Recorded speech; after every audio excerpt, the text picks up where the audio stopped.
Spoštovane gledalke, cenjeni gledalci, dobrodošli pri spremljanju dogodkov dneva. V Debru v občini Laško bosta zrastla dva nova večstanovanjska objekta.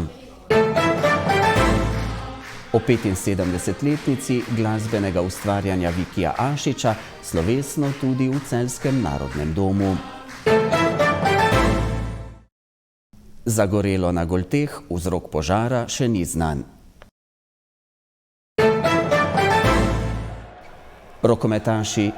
Rokometaši Celja Pivovarne Laško uspešni proti belgijskemu prvaku. V Laškem so danes podpisali pogodbo za javno-zasebno partnerstvo pri projektu izgradnje javnih najemnih stanovanj. Ta bodo zrasla na območju Debra. Občina bo v projekt prispevala zemljišča, izbrani izvajalec pa bo v 2 letih in pol sprojektiral in zgradil kompleks 2 večstanovanjskih objektov s poslovnim delom in pripadajočimi zunanjimi ureditvami. Na cesti v Rečico bo tako zraslo 53 novih stanovanj, od tega bo 12 javnih najemnih. Investicija v nova stanovanja bo v samem Laškem prva po letu 2007, občinski proračun pa bo stala nekaj manj kot 1,4 milijona evrov. Skupna vrednost projekta bo okoli 7 milijonov evrov in pol. Če se ozrem malenkost nazaj, se je celotna zgodba nekako začela leta 2019, ko je občina Laško pristopila k pripravi prostorskega akta in tudi k podlagam, ki omogočajo gradnjo na območju Debra.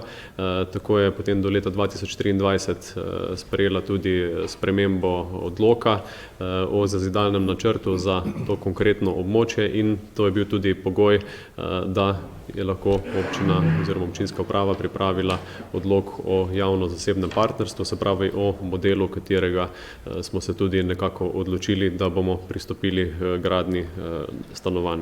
Laško bo tako dobilo stanovanja zgrajena po najmodernejših smernicah. Gre za gradnjo stanovanjskega kompleksa s približno 53 stanovanji, od tega bo občina Laško pridobila 12 javnih najemniških stanovanj, se pravi približno četrtino celotnega kompleksa.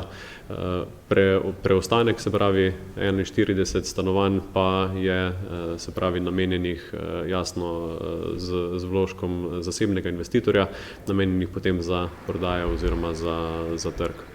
Prvi stanovalci se bodo lahko v nova stanovanja preselili čez približno 2 leti. Znotraj pogodbe je nekako predvideno, da praktično zasebni partner že pristopi k celotni dokumentaciji za pridobitev gradbenega dovoljenja.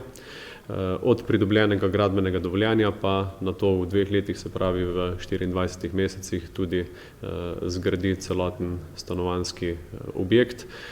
Jaz verjamem oziroma sem prepričan, da si bomo vsi skupaj nekako prizadevali, da ta časovni rok še skrajšamo. Nekako, bom rekel, vzeli smo si pa le toliko rezerve, da če pogledamo od danes pa naprej, da sem prepričan, da bodo ta stanovanja vseljiva nekje v začetku leta 2028. Ta investicija bo tako povečala ponudbo stanovanj v občini Laško. Prepričan sem, da je ta projekt prinaša pozitivne učinke tako za nas, za občino, kot, se pravi kot javnega partnerja, kot jasno seveda tudi zasleduje interese zasebnega investitorja.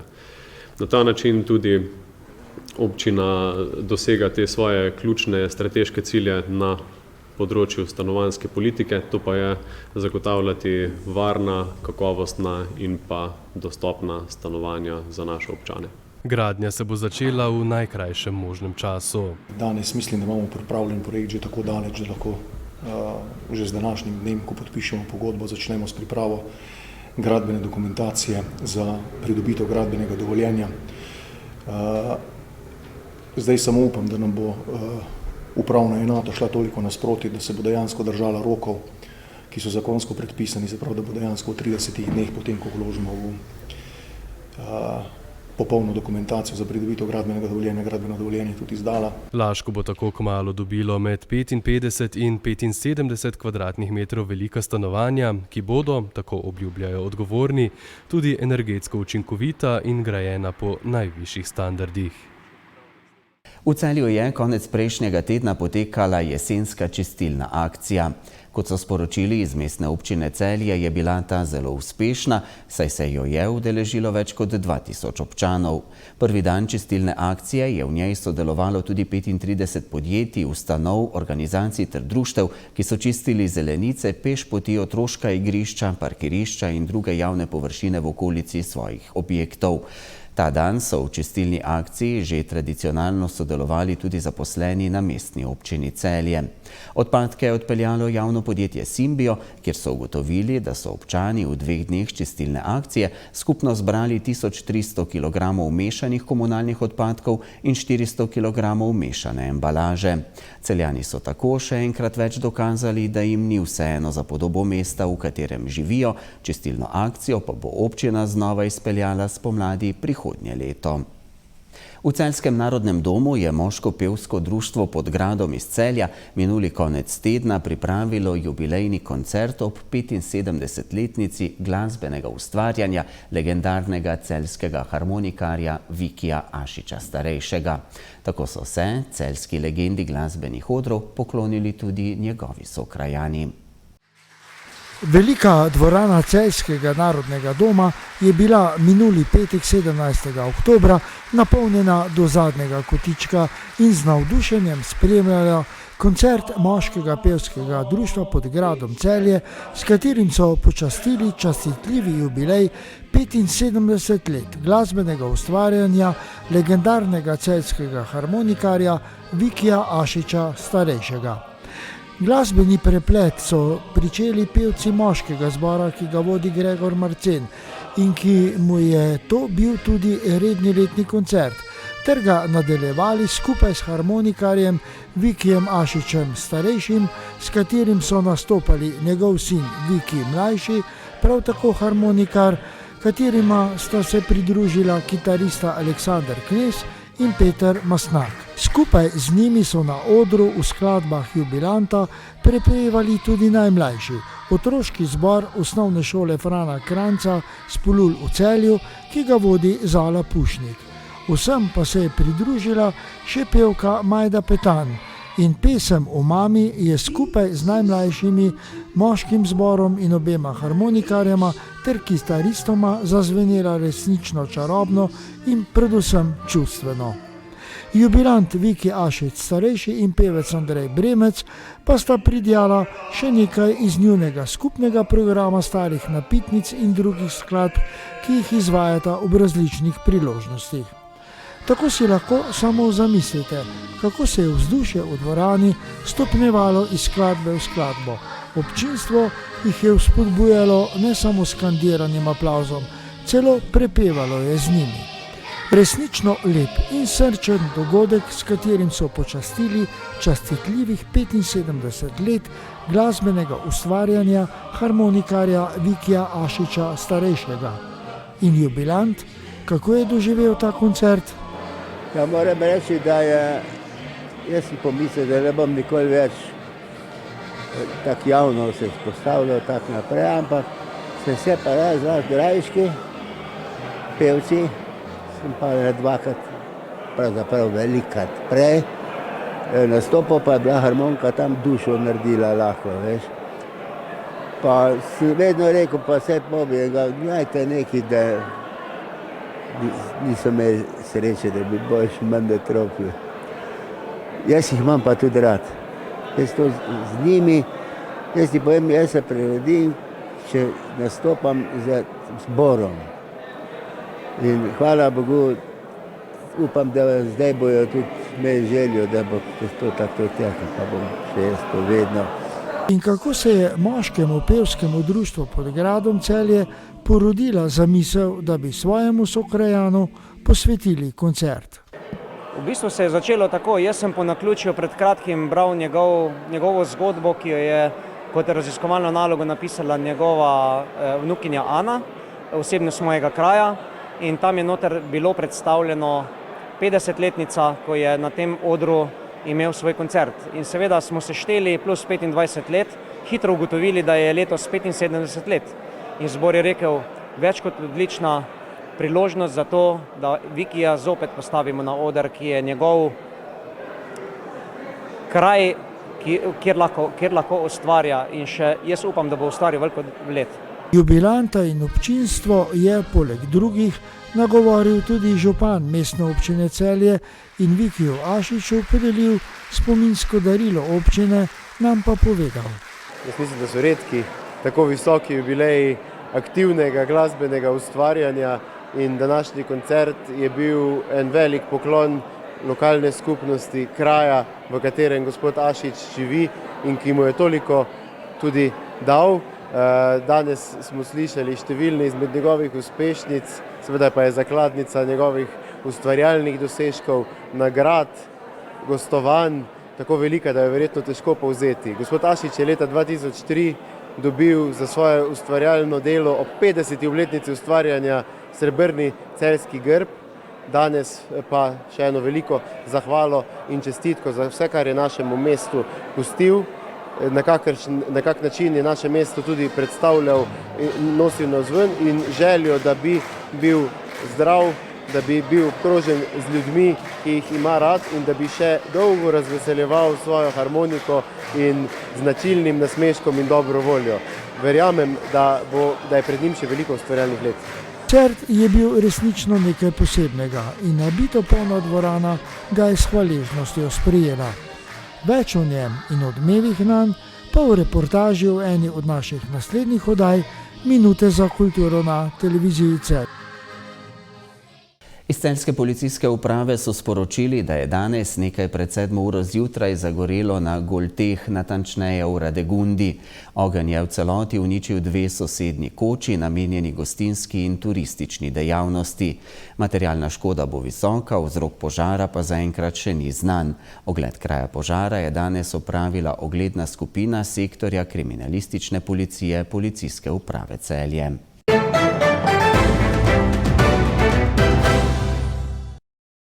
Rokometaši Celja Pivovarne Laško so 44:30 dobili povratno tekmo drugega kroga EHF Evropskega pokala proti belgijskemu prvaku.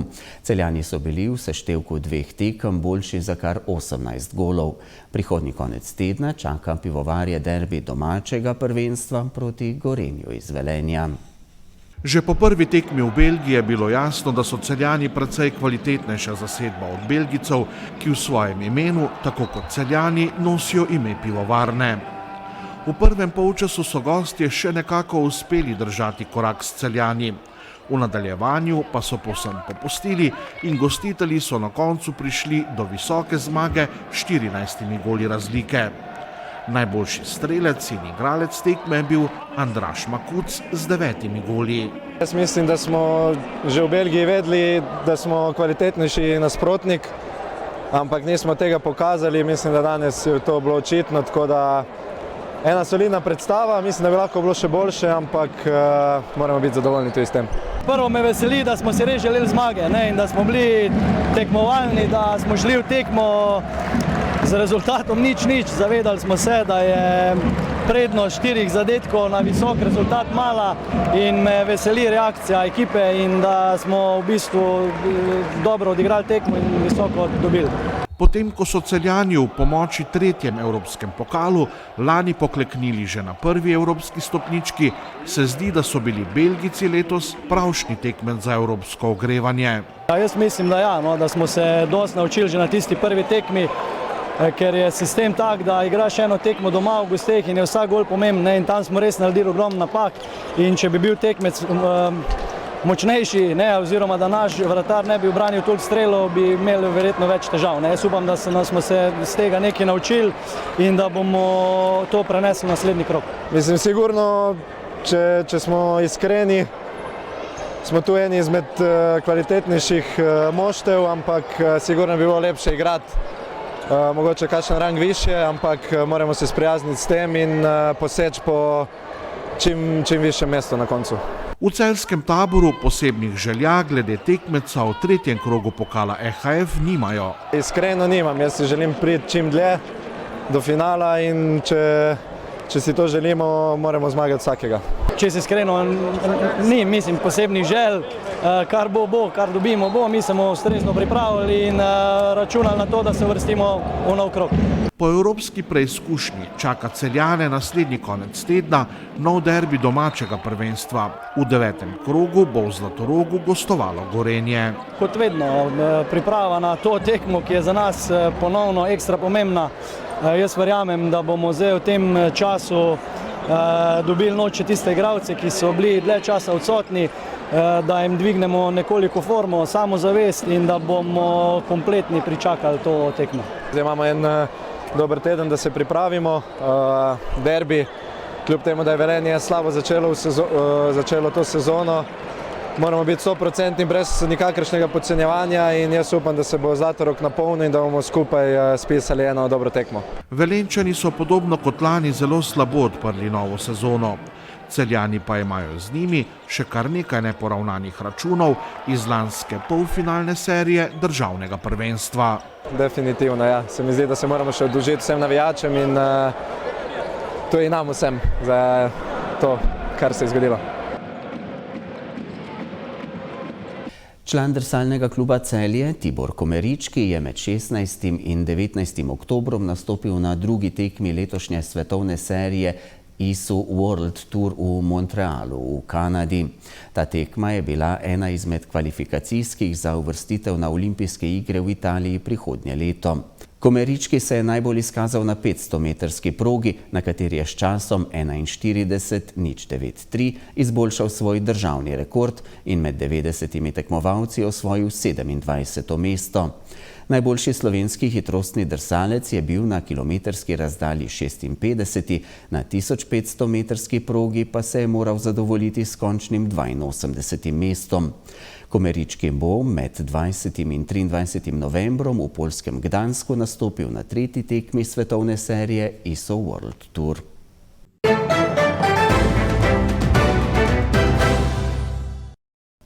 Jutri bo v vzhodnih krajih sprva še delno jasno, drugod bo oblačno. Dež na zahodu se bo čez dan krepil in do večera zajel vso Slovenijo. Vetrovno bo, pihal bo okrepljen južni do jugozahodni veter. O prehodu hladne fronte bodo zvečer možne tudi nevihte. Jutranje temperature bodo od 6 do 14, najvišje dnevne od 15 do 20, v Zgornjesavski dolini okoli 12 stopinj. Do petkovega jutra bodo padavine ponehale, začelo se bo jasniti.